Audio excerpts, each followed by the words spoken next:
So thanks for this question. Although it is quite broad, I will try to reduce it to several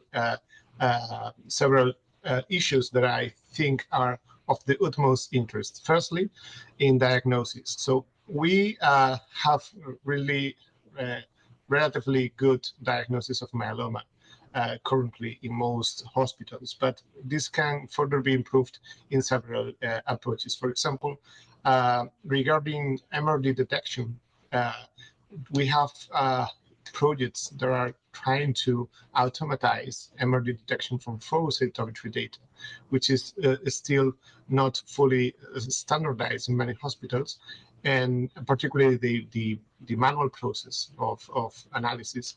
And this is an area where we are paying a lot of attention. And also, I think we have a strong potential to incorporate digital pathology tools, which can help us to understand molecular profiles, predict molecular profiles or cytogenetic profiles that are indicative of high-risk myeloma through imaging, imaging in the bone marrow or imaging in the PET CTs.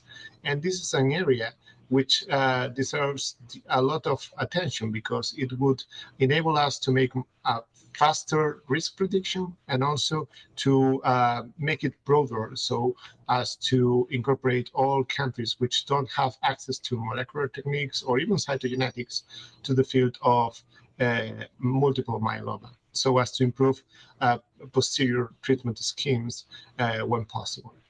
Regarding prognostication and drug response prediction, I think this is a hot point in multiple myeloma, as the therapeutic the number of therapies available for this condition has rapidly increased, and obviously the complexity of the combinations.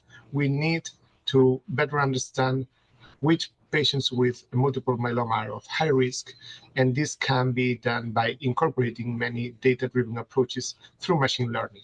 One of these, which is currently in development within the European Myeloma Network, in which I have the honor to participate, relies on the identification of high-risk signatures from molecular data through AI. And with this approach, we will be capable of identifying and diagnosis those patients who, despite the availability of highly effective drug schemes such as quadruplets based on daratumumab, in that front setting, patients who still fail to achieve good responses to these drugs might be identified in the early time points of their disease course, and obviously this can be useful for changing the therapy afterwards, for example, with cortisols or specific antibodies.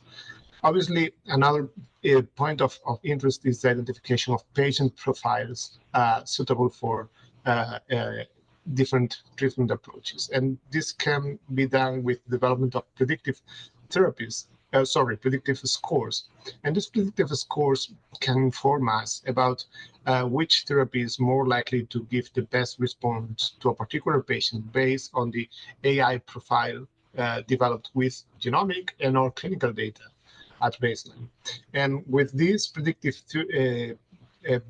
schemes, we expect, or these predictive tools, we expect to be capable of actually identifying very early those patients who will actually benefit from a particular therapy. So with these predictive tools, we will be capable of actually selecting those patients which within clinical trials provide or get the most benefit of particular therapeutic interventions, so as to increase our accuracy in patient selection and maximize treatment effectiveness.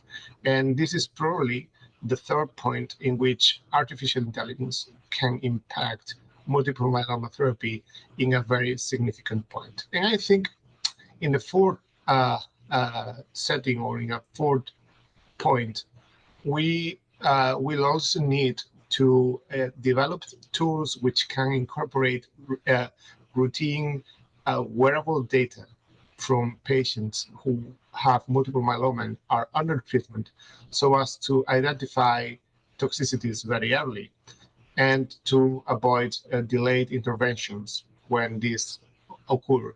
And in this point, we will need to develop medical devices which analyze continuous monitoring wearable devices data, and this can provide us a very granular and real-time definition of our patients so as to be capable of managing toxicity much more effectively than with what we are doing today.